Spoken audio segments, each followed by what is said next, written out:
E aí, bora para a nossa última palavra aqui hoje, né? Aqui no prédio, reunidos, com toda a galera da família ON também, nossa última palavra. Esse ano, nós trabalhamos o tema Construindo um Lugar para a Presença de Deus. Quem foi abençoado por cada ministração, por cada domingo? Eu fui muito abençoado com esse tema. No final, eu quero falar para vocês qual que será o tema de 2024, o que o Senhor tem colocado no nosso coração, que direção nós vamos aí. Mas eu queria compartilhar uma palavra com vocês. Eu ministrei essa palavra que eu vou ministrar aqui para vocês em um outro lugar, um evento que eu fui participar. E eu tive um sentimento quando eu ministrei que essa deveria ser a palavra do último culto. Essa deveria ser a nossa última ministração aqui para a gente fechar. Mas, sempre no último culto, a gente tem um convidado especial. Até o Tiago falou no domingo passado, olha, nós vamos ter aqui um preletor internacional, né? Ele não estava falando de mim, ok? Quem sempre está aqui com a gente no último culto é o meu pai, que é um dos nossos pastores, né? Para quem não sabe, nós viemos enviados da família Debaixo da Graça. Então, a gente sempre tem a honra de ter meu pai aqui nessa última celebração nossa. E eu tinha convidado ele e estava tudo certo para ele vir ministrar. E aí ele, alguns dias atrás, me ligou e falou, poxa, eu não tinha visto, mas eu marquei duas coisas ao mesmo tempo. E a outra coisa que eu marquei é as bodas de ouro, 50 anos de um pastor amigo. E aí não tem como eu desmarcar com ele, porque eu já tinha aceitado. Eu falei, não tem problema, e eu já entendi que realmente era para eu ministrar essa palavra aqui para nós compartilhar com vocês nessa noite, amém? Então pega papel, pega caneta. Davi trouxe aí, né, Davi? Tá aí, anotar a pregação, hein? Pois em casa você me fala. Glória a Deus. Vamos lá, abre comigo aí em Gênesis.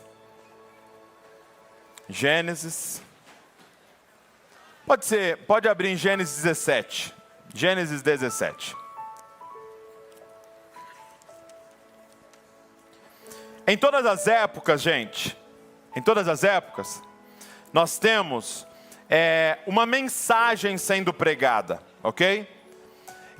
A gente chama de o espírito da época, a cosmovisão dessa era. Então, há uma mensagem sendo pregada o tempo inteiro para nós, e às vezes ela é tão sutil, ou ela está tão presente em tudo que você nem percebe.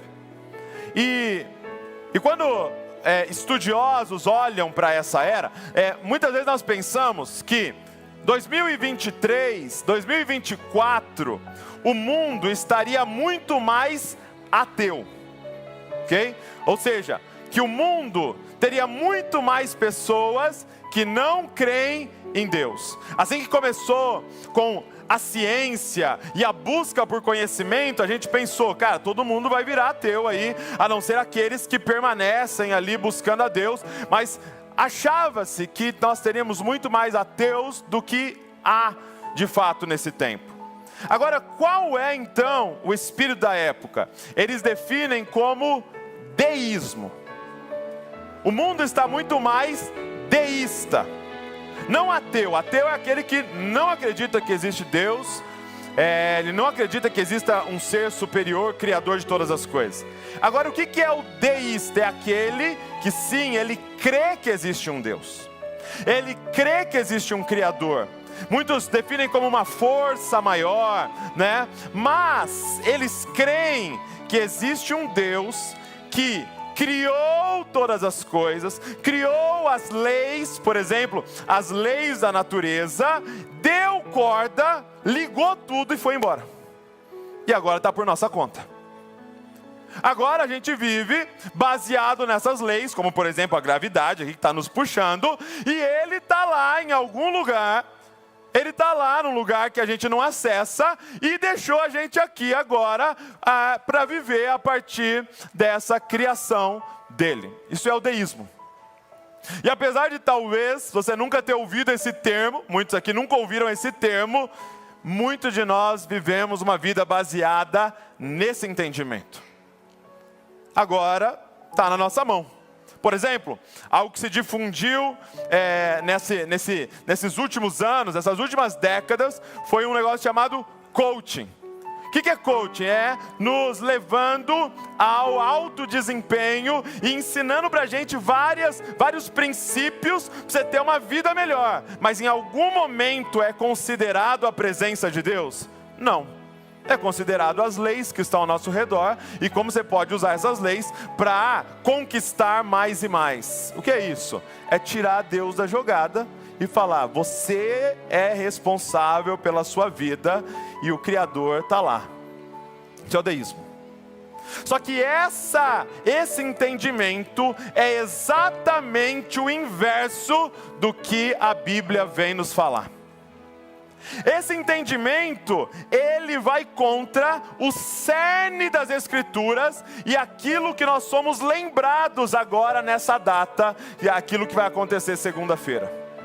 Porque qual é o tema central da Bíblia, gente? Qual é o tema central? Então, ó, presta atenção, se alguém perguntar para vocês assim, ó, sobre o que é esse livro, o que você responderia?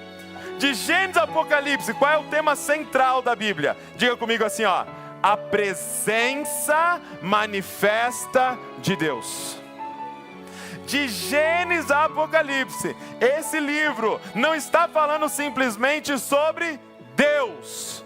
Esse livro está falando sobre Deus. O livro começa em Gênesis com esse Deus, que é assim um criador, criando todas as coisas, criando as leis, criando a natureza, criando a semente que nasce. Se você plantar, vai nascer. Sim, há todas essas leis, elas funcionam, mas não apenas isso, não criando a lei e indo embora, mas começa com ele, criando todas as coisas, plantando um jardim, colocando o homem e a mulher lá, e todos os dias caminhando com eles.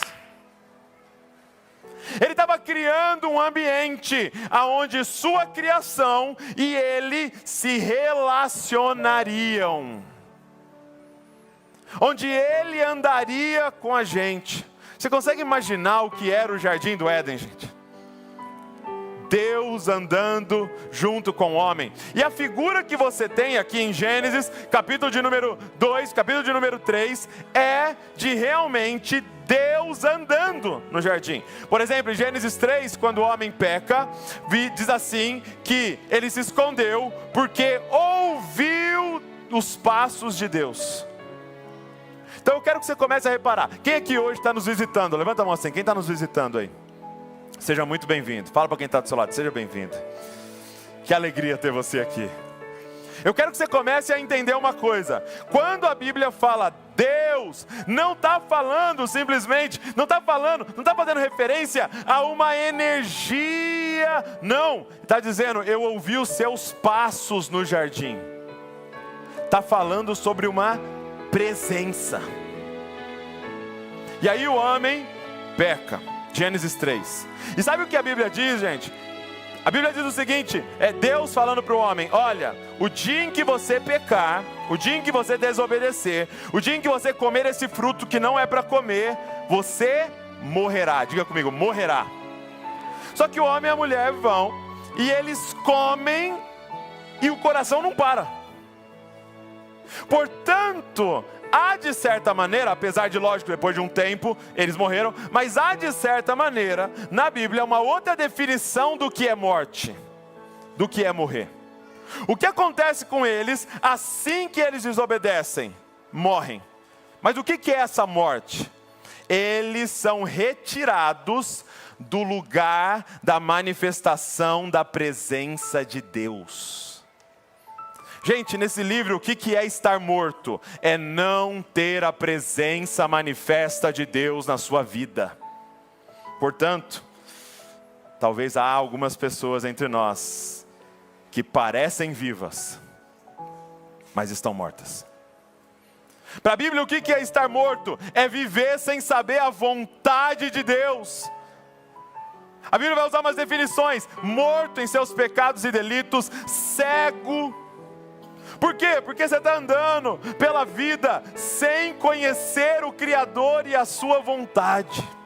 Então eles são expulsos desse lugar da presença de Deus. Mas Deus continua querendo se relacionar com o homem. Deus continua querendo manifestar sua presença. E aí, a gente vai dar um pulo aqui para Gênesis 17. Ele escolhe um homem e uma família para continuar o plano de manifestar sua presença. E esse homem se chama Abraão. E ele faz uma promessa a Abraão. Ele abençoa Abraão. E olha o que é ser abençoado, gente. Quem aqui em 2024 quer ser mais abençoado? Levanta a mão assim. Tá bom. O que é ser abençoado? Olha aqui o que está escrito aqui. Gênesis 17, verso de número... vamos ler a partir do número 4. Gênesis 17, 4. De minha parte, esta é minha aliança com você. Você será o pai de muitas nações. Então, ser alguém fértil, ter muitos filhos, e os seus filhos ter filhos, é ser abençoado? Sim, sim. Mas ele continua. Não será mais chamado Abrão, seu nome será Abraão, porque eu o constituí pai de muitas nações. Eu o tornarei extremamente prolífero. De você farei nações, e de você procederão reis. Estabelecerei a minha aliança como aliança eterna entre mim e você e os seus futuros descendentes, para ser o seu Deus e o Deus dos seus descendentes. Gente, o que é ser abençoado? É você ter uma aliança pessoal com Deus. Muitas vezes a gente olha no Instagram e a gente fala assim: meu Deus, fulano é abençoado, hein? A minha pergunta para vocês é: com base no quê? O que dá para ver no Instagram para saber que a pessoa é abençoada? É o tamanho da casa dela? É o carro que ela dirige? Saiba, meus amados, que tudo isso vai passar, mas tem uma coisa que ele está dizendo que é eterna: a minha aliança com vocês. O que verdadeiramente é ser abençoado? É você ter a presença de Deus na sua vida.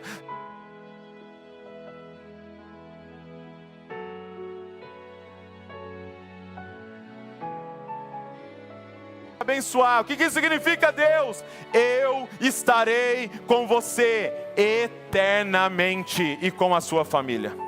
E é exatamente isso que acontece. Se você continua, olha só o que ele vai falar para o filho de Abraão, para Isaac. Gênesis 26, dá uma olhada. Abre aí, Davi, abre aí. Gênesis 26, verso número 3.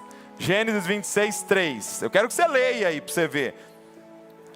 A Bíblia inteira é sobre isso, meus amados. Nós estamos em Gênesis. Quando a gente chegar em Apocalipse, você vai ver. Vocês não têm compromisso, né? Hoje, né?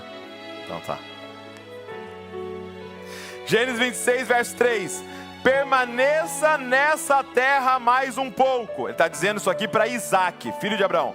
Permaneça nessa terra mais um pouco, e eu estarei com você e o abençoarei. Qual é a promessa para Isaac, gente? Isaac, eu tenho uma garantia para você: a minha presença. Olha qual é a promessa que ele faz então para o filho de Isaac, Jacó. Olha o verso de número, o capítulo 28, um só para frente, capítulo 28, verso de número 15. Olha o que ele diz para Jacó: eu estou com você e cuidarei de você aonde quer que vá, e eu o trarei de volta a essa terra, não o deixarei enquanto não fizer o que lhe prometi. Gente, é esse o Deus da Bíblia. Não é um Deus distante, é um Deus próximo que está dizendo: eu te dou a minha palavra, você terá a minha presença todos os dias na sua vida. Isso é ser verdadeiramente abençoado. Douglas, mas você viu a casa que eu moro? Cara, na verdade não interessa a casa que você mora, a pergunta é: a presença de Deus está lá. Mas Douglas, você viu o bairro? Não interessa qual é o bairro. Por quê? Porque tem um monte de gente nos bairros mais caros do planeta tirando a própria vida. Porque o que é uma mansão? Sem a presença de Deus lá dentro. Eu estarei com você. Essa é a promessa. Quando nós vamos para Êxodo, em Êxodo, o povo agora, a família de Jacó, eles estão todos no Egito. E eles cresceram tanto no Egito por causa dessa promessa de Abraão, então eles são muito prolíferos, eles têm muitos filhos, eles já são 2 milhões de pessoas lá dentro, que o faraó fica com medo e escraviza então a família de Jacó, a família de Israel. E eles são agora escravos, estão sofrendo muito no Egito. E Deus então decide fazer algo. Decide resgatar a família de Israel, transformando eles na nação de Israel. E ele leva então o povo para o deserto. Você lembra das 10 pragas? Em cada praga ele está humilhando um falso deus do Egito. E aí o povo vai para o deserto. E tinha um objetivo de Deus, usando Moisés, levar o povo para o deserto. Deus queria, presta atenção, reunir o povo para construir um tabernáculo. Sabe para quê? Para ele se mudar para o meio do povo. Você está entendendo isso? Você que está nos visitando aqui, entenda, isso não é figura de linguagem. O povo de Israel foi para o deserto, o povo de Israel construiu um tabernáculo, que é uma tenda, e quando eles terminaram de construir, você sabe o que aconteceu? Deus pegou as malas e mudou para o meio do povo. Deus veio e passou a habitar em uma tenda no deserto, meus amados. Você consegue imaginar isso? Olha que interessante, abre comigo em Êxodo aí. Abre em Êxodo comigo. Olha só, Êxodo 25, verso de número 8. Êxodo 25, verso 8. Já estamos em Êxodo, meus amados, fica tranquilo. Êxodo 25, verso 8. Olha só.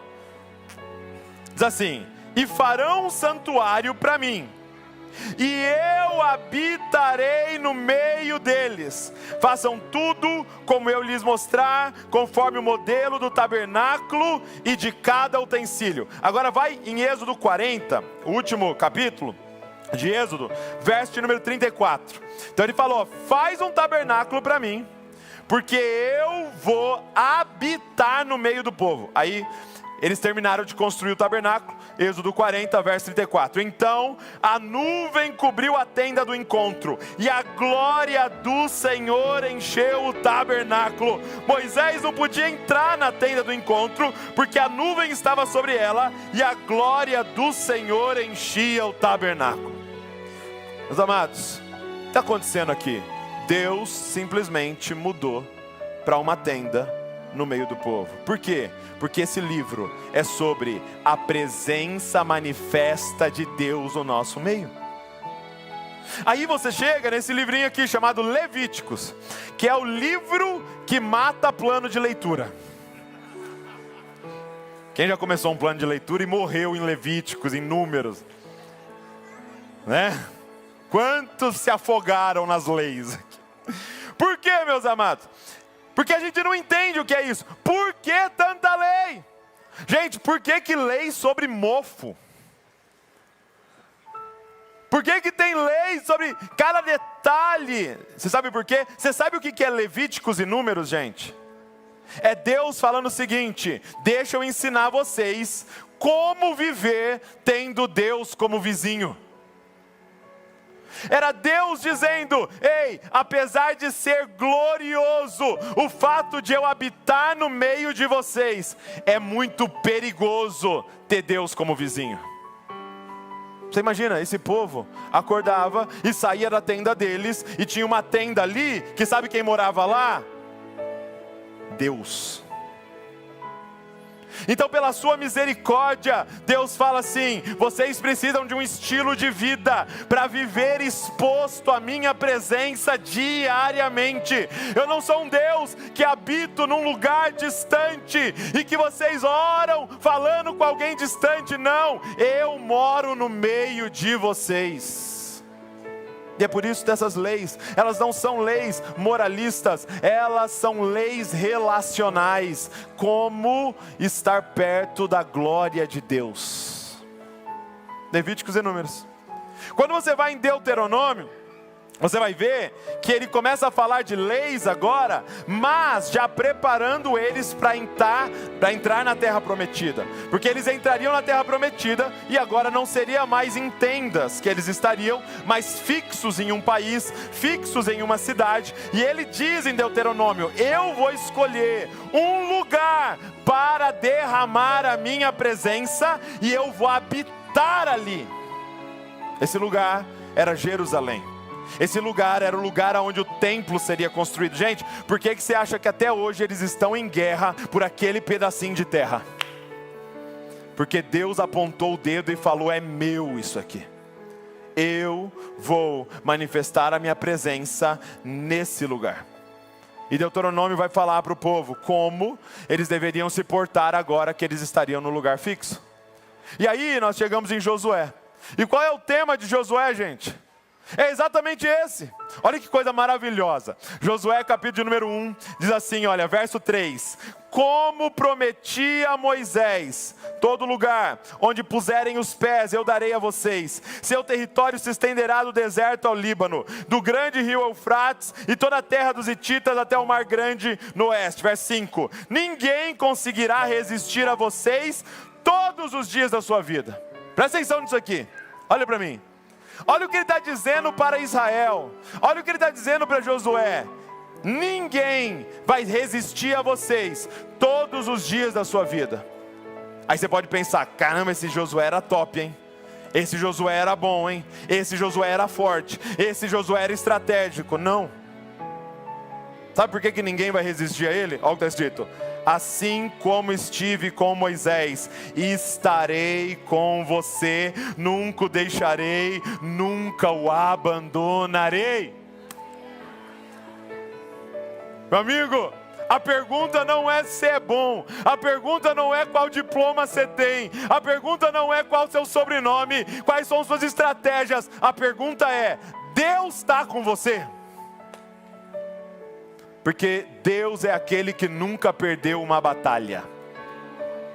A pergunta mais importante que nós temos que fazer nessas últimas semanas do nosso ano é essa: Deus está conosco? Deus está nesse negócio que você está fazendo? Deus está nessa parada que você está querendo entrar? A pergunta não é se você tem capacidade. Esse livro aqui não é sobre homens e mulheres com capacidade. Esse livro é sobre homens e mulheres que carregavam a presença de Deus. Eu estarei com você. Tem coisa mais deliciosa de ouvir? Eu estarei com você, nunca o deixarei, nunca o abandonarei.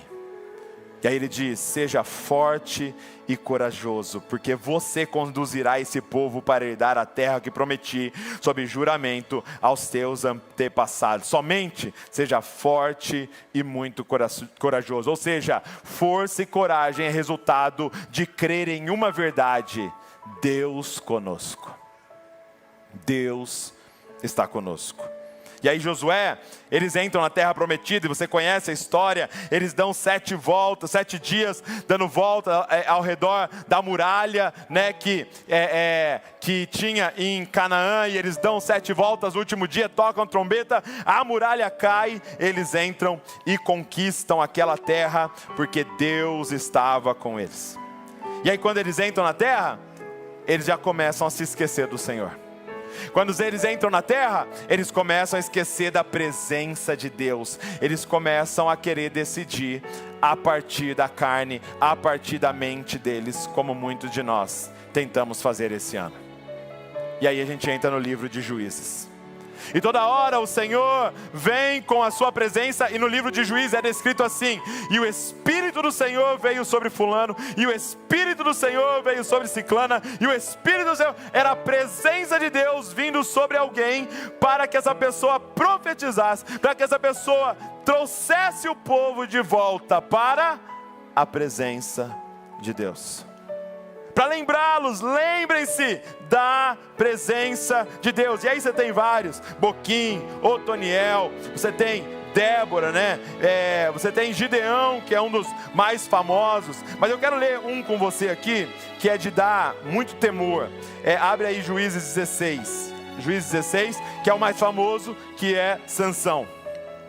Sansão. Dá uma olhada.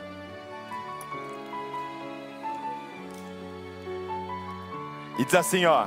Então, e aí só para você saber a história, né? Sansão era um dos juízes. E ele tinha muita força.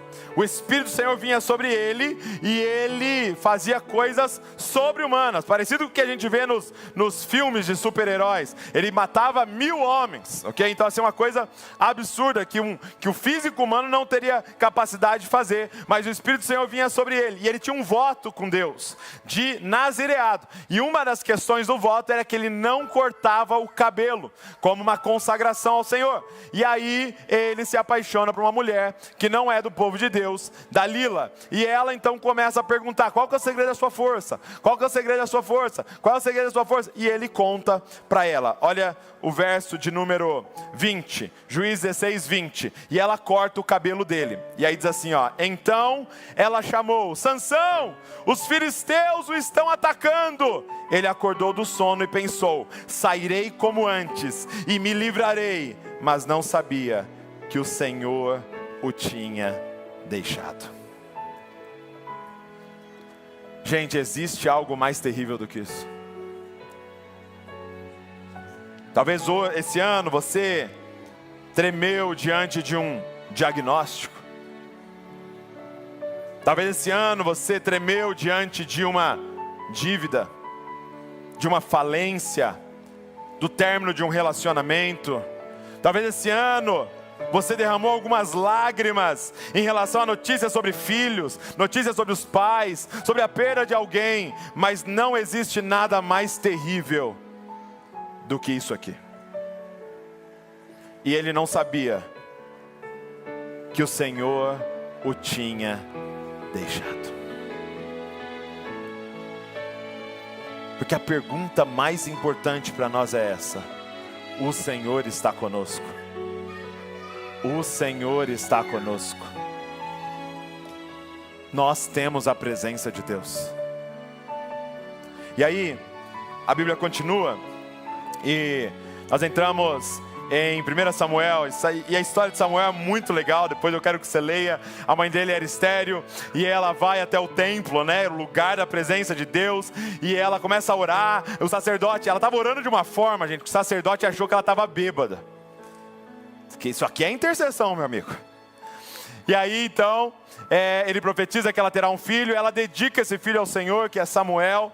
E aí é um relato muito legal, de o Senhor chamando Samuel. Aquela história que você conhece, que ele fala: Samuel. Aí ele vai lá falar com o sacerdote, que era Eli, né? E aí Eli fala: não, volta a dormir, rapaz, eu não te chamei. Aí Deus chama Samuel, ele acha que é Eli, vai lá de novo. E sabe onde ele estava dormindo, gente? Na porta do lugar santíssimo. Porque ele era responsável, presta atenção nisso, de manter o fogo aceso durante toda a madrugada. Alguém dormindo na porta da presença de Deus começa a ouvir a voz de Deus. E foi um dos profetas mais incríveis. E ao final da vida de Samuel, o povo começa a pedir um rei. Os filhos de Samuel não eram filhos alinhados com a vontade de Deus. O povo começa a pedir um rei. E aí então Deus permite, e ele escolhe Saul como rei. Saul começa bem, com a presença de Deus, obedecendo ao Senhor. Mas de repente Saul, em sua arrogância, decide não fazer mais a vontade de Deus, mas aquilo que estava no coração dele. E o Espírito do Senhor deixa Saul.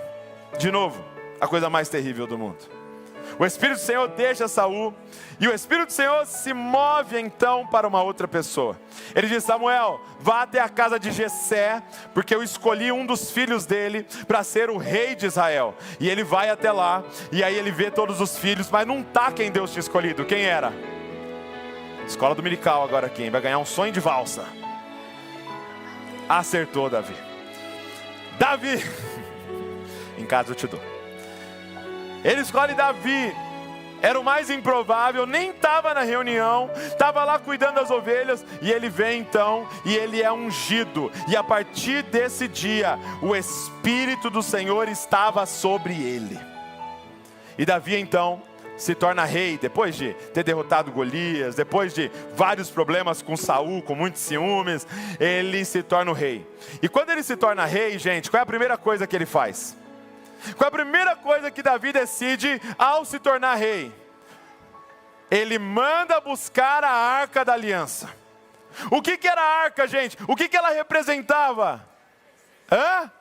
A presença de Deus. O que Davi estava fazendo que é totalmente diferente de Saul? Ele estava dizendo: ei, eu não vou governar essa nação, Deus vai governar essa nação, eu só vou auxiliar Ele. Eu vou trazer a presença de Deus. Imagina se você tomasse essa decisão: não sou eu que vou liderar essa empresa, Deus vai liderar essa empresa. Imagina se você tomasse essa decisão: não sou eu que vou liderar esse DNA, Deus vai liderar esse DNA. Não sou eu que vou liderar esse ministério, Deus vai liderar esse ministério. Não sou eu que vou liderar essa igreja tem dono, Deus vai liderar essa igreja. Nós só vamos auxiliar a presença de Deus. E eles trazem a presença de Deus, e acontece algo muito interessante, que ele vai com carros, ele vai com carroças buscar, e assim a Bíblia diz que foi carroças novas, né? Então hoje seria assim, pegou umas Mercedes, umas BMWs, vamos pegar o que tem de melhor aí para a gente buscar a presença de Deus. E aí eles estão trazendo a arca, e de repente tropeça a carroça, e um homem chamado Uzá põe a mão na arca, e o que acontece na hora? Ele morre. Na hora que ele rela na arca, por sua irreverência, ele cai morto. Davi fica desesperado, porque como eu disse, a presença de Deus é gloriosa, mas a presença de Deus é perigosa. Não se lida com a presença de Deus de qualquer jeito. E ele põe a mão e ele morre. Então você imagina a cena, os caras estão trazendo a presença, né? Tropeçou ali, parecia que ia cair. Um cara põe a mão, o cara cai morto na hora. Pau! Deve ter levado um choque da glória, e ele cai morto. Está todo mundo desesperado, está todo mundo falando: meu Deus, o que é isso? Nós vamos todos morrer. E aí Davi tem uma ideia, isso aqui é amizade. Ele chama um homem chamado Obed-Edom e fala: cara, posso pôr na sua casa? Você imagina o tamanho do olho de Obed-Edom. Ele acabou de ver alguém morrendo, de relar naquilo ali, e agora aquilo ali vai para dentro da casa dele. Reunião com a esposa e com os filhos. Sim ou não? E falar o seguinte, às vezes eu aumento o tom de voz, tal, mas agora a presença de Deus está aqui em casa. Eu sei que às vezes o pai fala uns negócios, mas agora a presença de Deus está aqui em casa. Filhos, eu sei que às vezes vocês estão lá no quarto, com a porta fechada e com o celular na mão, mas veja bem, porque sabe quem está dentro da nossa casa agora? A presença de Deus. Como é que você trataria a sua esposa se você soubesse que a presença de Deus está dentro da sua casa? Como é que a gente falaria um com o outro? O que a gente assistiria na televisão? Que música a gente ouviria? E você entende que começa a mudar, e já não é sobre, pode música do mundo, pastor? Eu não sei, o que pode diante da presença de Deus? A presença de Deus lá dentro da casa dele. Só que é muito doido, que a Bíblia diz que ficou 3 meses lá, e a casa de Obed-Edom começou a prosperar. Eu não sei o que isso significa, mas eu sei que era visível, a ponto de irem falar para Davi: ei, Obed-Edom está prosperando. E aí Davi então chama homens consagrados, né? Ele chama os sacerdotes, levitas, e agora eles levam a presença de Deus no ombro deles. A cada 6 passos eles paravam e sacrificavam. E aí a Bíblia fala mais uma vez sobre a Arca da Aliança. No reino de Davi, no reinado de Davi, fala sobre ele trazendo a Arca da Aliança, e depois a arca é citada de novo, e eu quero ler esse texto com você. 2 Samuel capítulo 11, verso de número 11. O versículo 1 diz assim, na primavera, época em que os reis saíam para a guerra, Davi enviou para a batalha Joabe com seus oficiais e todo o exército de Israel, e eles derrotaram os amonitas e cercaram Rabá, mas Davi permaneceu em Jerusalém. E aqui é o relato quando Davi manda o seu exército para a guerra, fica em Jerusalém, e ele está no palácio, e um dia ele sai lá na varanda do palácio, e ele vê uma mulher, Betseba, que era esposa de Urias, e ele manda chamar Betseba e se deita com Betseba. É o adultério de Davi, / estupro, / traição de um cara fiel a ele, e ainda ele engravida essa mulher. Essa mulher agora está grávida, ele não sabe o que fazer, então ele tem uma estratégia. Ele fala: eu vou chamar o marido dela, lá da guerra ele vem, e aí ele vai se deitar com ela, as datas vão bater, vai parecer que é filho dele, e está tudo bem.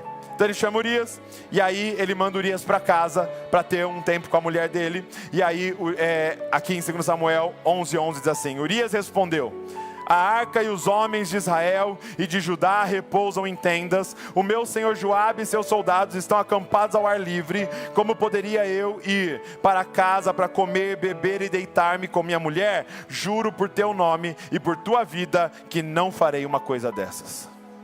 Ele não vai para casa, ele não entra na casa dele, ele não se deita com a mulher. Mas eu quero que você veja esse detalhe aqui. Olha o que Urias fala, o que Urias respondeu: a arca está lá em tendas.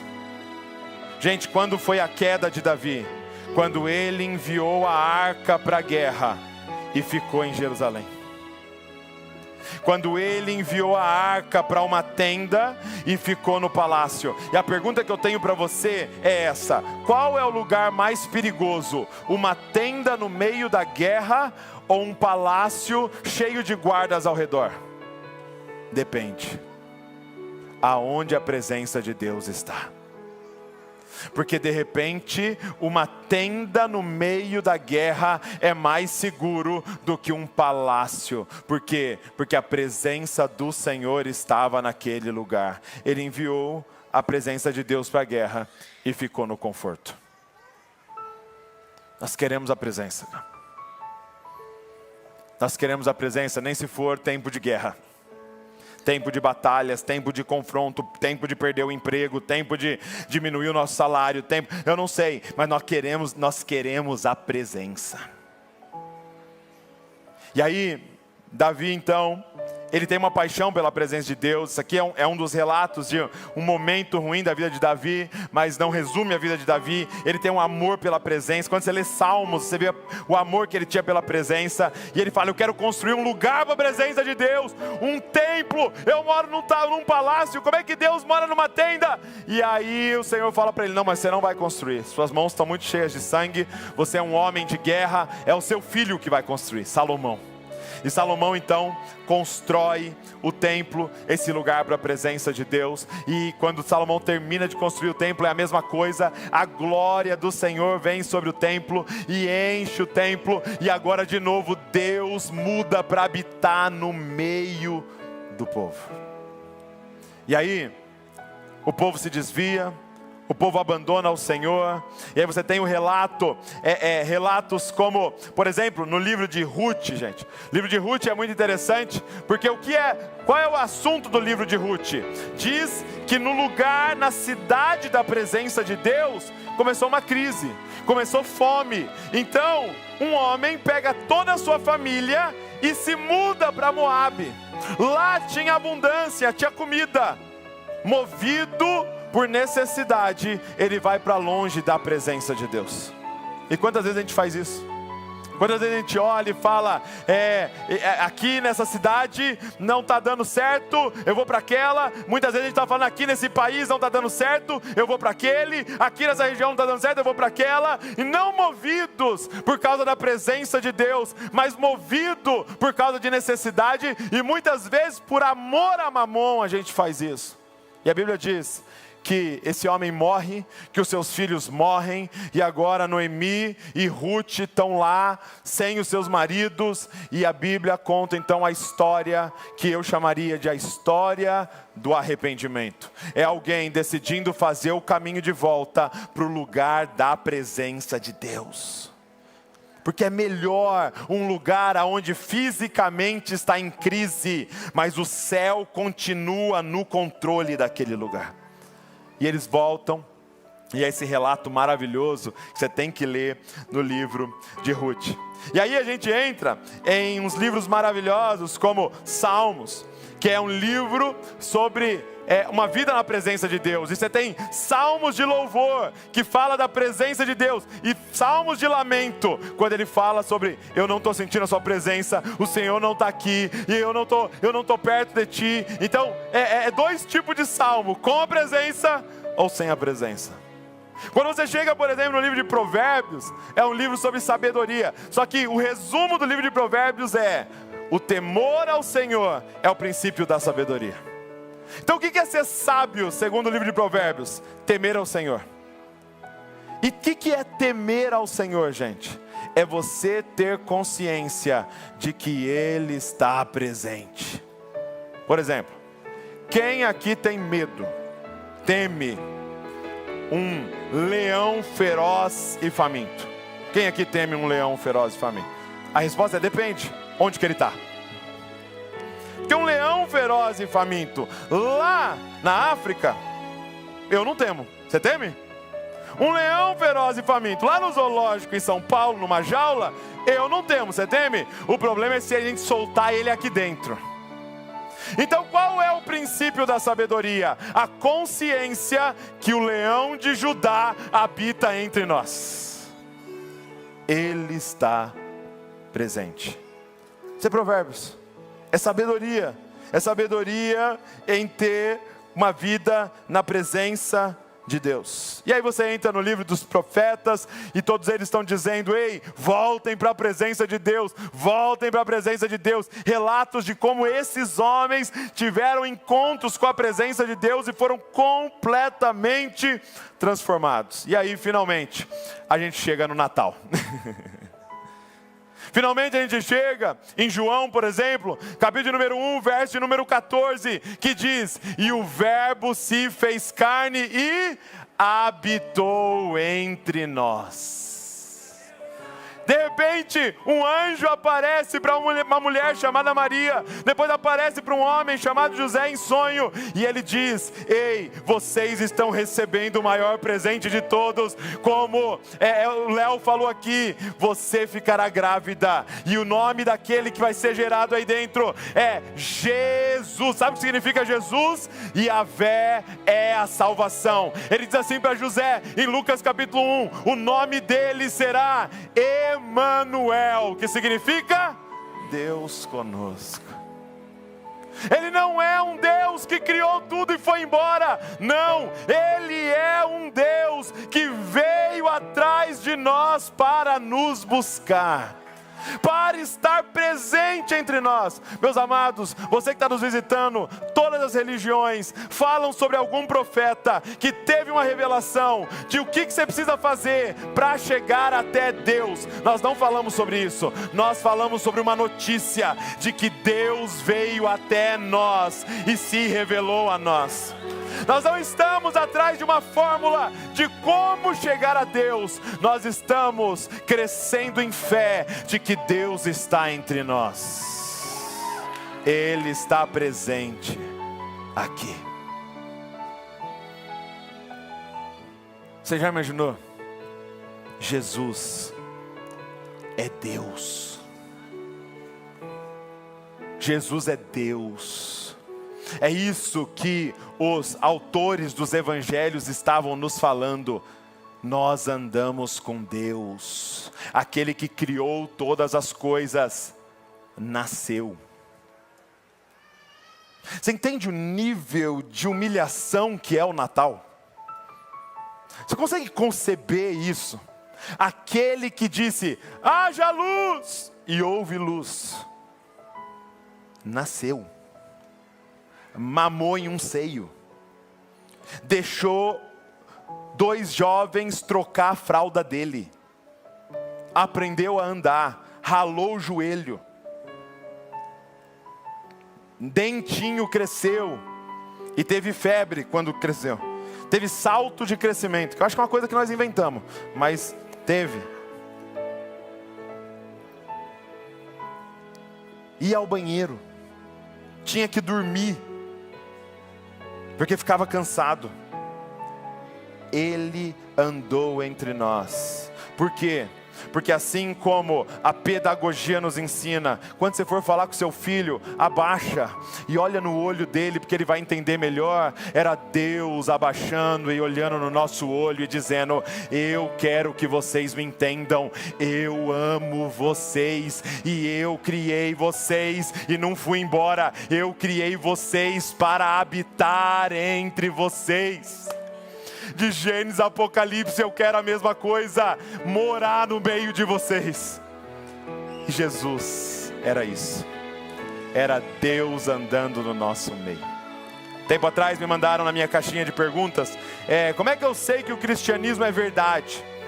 E apesar de ser uma pergunta muito importante, eu respondi: olha, eu acho que a pergunta mais importante, ou uma pergunta antes dessa, não é se o cristianismo é verdade, a pergunta é: Jesus é Deus? Porque, meus amados, você precisa tomar essa decisão nesse Natal. Jesus é Deus. Porque se Jesus é Deus, o que Ele falou não é dica. O que Ele falou não é frase inteligente como a de Sócrates.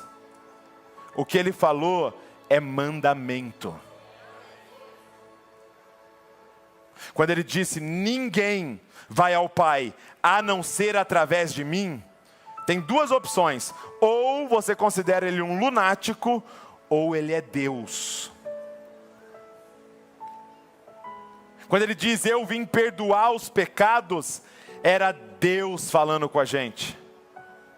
Era Deus. Agora você imagina esses homens andando com Deus. Sabe qual para mim é um dos maiores milagres da Bíblia? Tem lógico, né, todos os relatos dos milagres, e é maravilhoso. Mas uma das coisas que mais me choca é Deus morar num bairro 30 anos e nenhum vizinho perceber. Sabe por quê? De tão normal que Deus era. E a gente fica querendo ser extraordinário. E Deus era normal, andando entre nós, ensinando a ser gente, ensinando a ser humano. Ele veio e Ele andou entre nós. E eu fico imaginando, quem aqui já teve uma pitadinha de inveja dos discípulos assim, vendo The Chosen, quem aqui já fala: poxa, podia ter nascido ali, né? Andar com Deus. Andar com Deus. Mas a história continua. Porque Ele vem, aos 30 anos, Ele inicia seu ministério, e Ele faz milagres, maravilhas, prega o reino de Deus, anuncia o reino de Deus. Só que ao final, Ele tem uma missão. E a missão era perdoar os nossos pecados. A missão era morrer no nosso lugar. A missão era, precisava ter um homem lá que seria punido por causa de todo o pecado. E Ele é esse 100% homem que vai ser punido pelo nosso pecado. E Ele vai para a cruz no nosso lugar. Ele vai para a cruz para morrer a morte que era nossa. Você lembra aquela promessa? Quando vocês pecarem, certamente morrerão. Então, continua de pé. Deus não vai jogar para baixo do tapete. O lance é que alguém decidiu assumir a nossa morte. Ah não, agora no Novo Testamento Deus esqueceu dos pecados. Não esqueceu de nada. É que alguém está pagando o pecado no seu lugar. Ele é o sacrifício perfeito. Ele foi aquele que tomou o cálice da ira de Deus no nosso lugar. E hoje não há mais nenhuma condenação para aqueles que estão em Cristo Jesus. Por quê? Porque Ele é o sacrifício perfeito que perdoou os nossos pecados. Nós podemos hoje viver livres da condenação. Então, meu amado, se você entrou aqui e o diabo continua te acusando de pecados do passado, saiba dessa verdade: Jesus Cristo pagou a sua dívida. Você não deve mais nada, através do sangue de Jesus. E aí, no final do ministério, até mesmo antes de ir para a cruz, Ele começa a falar para os discípulos assim: olha gente, eu vou ter que ir embora. Os discípulos começam a entrar em desespero, porque você imagina você andar com Deus 3 anos e Deus falar para você que vai embora. Eu tenho que ir embora. E para onde eu vou, vocês não podem ir. Os caras em desespero. Por quê? Porque tinham largado tudo para seguir Jesus. Tinha largado a empresa de pesca, tinha largado família, tinha largado tudo para seguir Jesus. Você vai para onde? Não, eu tenho que ir embora. Para onde eu vou, vocês não podem ir. Eu vou preparar lugar. E aí ele diz assim, olha, presta atenção nisso. Ele fala assim, ó, é melhor que eu vá. Porque se eu não for, ele não vem. E a pergunta para vocês, para a gente encerrar: quem é ele? Que é melhor do que Jesus andando do nosso lado? Quem é ele que viria depois que Jesus fosse assunto aos céus? Quem é ele que ele diz assim: fiquem em Jerusalém até que do alto ele venha? Quem é ele, gente? O que é melhor, gente, do que Emanuel, Deus conosco, Deus do nosso lado? É Deus em nós, o Espírito Santo. É isso que nós estamos vivendo hoje. Você está entendendo? Que Ele está presente entre nós. Ele está presente em nós. E eu queria te desafiar. E se a gente parasse de orar para um Deus distante, que está lá longe, que às vezes até a gente levanta, né, o olho e a mão assim, como se estivesse tentando pegar Ele, e você começasse a compreender que Ele está bem mais perto do que você imagina. Às vezes a gente vai orar, a gente quer gritar, né? E eu entendo, né, também a nossa empolgação, e pode gritar, não tem problema, mas se você pensar, Ele está em nós. O Espírito Santo foi nos dado para a gente viver todos os dias como a habitação de Deus em nós. Imagina em 2024, se nós fizermos um compromisso: Senhor, eu quero ser guiado por Ti. Sabe qual é o desafio para nós? Desafio para nós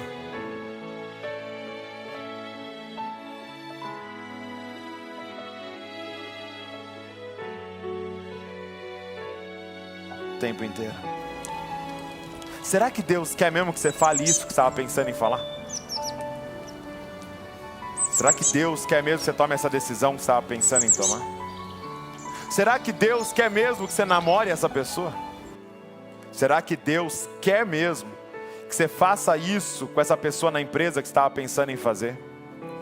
E se de repente a gente parasse de olhar só para a lógica, só para o óbvio, e começasse a perguntar para aquele que habita em nós e que é dono de todas as coisas: o que o Senhor quer? Qual é a sua vontade, Senhor? Deus presente, Deus em nós.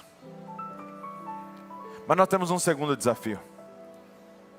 Um dia nós estávamos na nossa igreja caseira, no DNA, e a gente estava cantando essa última música que a gente cantou, Cristo. E tem uma parte que diz: qual a beleza que existe em Ti que eu ainda não vi. E eu senti muito claro o Espírito Santo falando no meu coração, porque nós estávamos ali pedindo isso: qual a beleza que existe em Ti que eu ainda não vi. E eu senti o Senhor falando comigo: olha para essa sala. Eu depositei uma parte da minha beleza em cada pessoa. E você está às vezes de olho fechado querendo saber a beleza de Cristo, mas Ele está chamando a gente para abrir o olho e olhar para os nossos irmãos e irmãs. Tem falhas, lógico que tem falhas, tem pecado, mas também tem uma revelação da beleza de Cristo naqueles que nasceram de novo. Ele está nos chamando a ir mais fundo no relacionamento. Com base no quê? Na presença de Deus.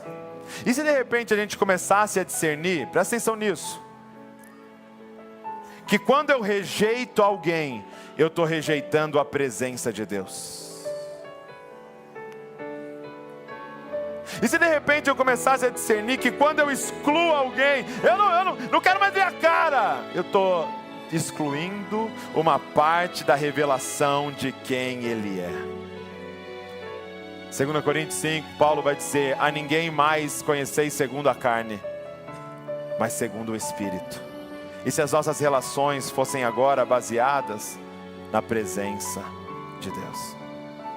É exatamente o que o restante da Bíblia fala. As cartas de Paulo, as cartas de João, as cartas de Pedro, são eles nos ensinando como ser o povo que agora carrega a presença de Deus por onde vai, como ser igreja.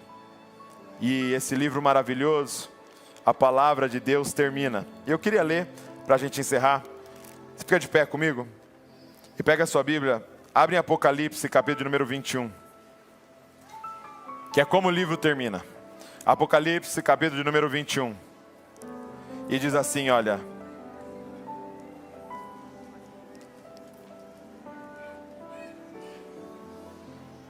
Apocalipse 21, verso de número 1, diz assim: então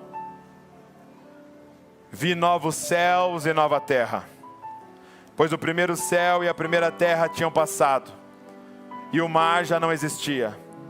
Vi a cidade santa, a nova Jerusalém, que descia dos céus da parte de Deus, preparado como uma noiva adornada para o seu marido.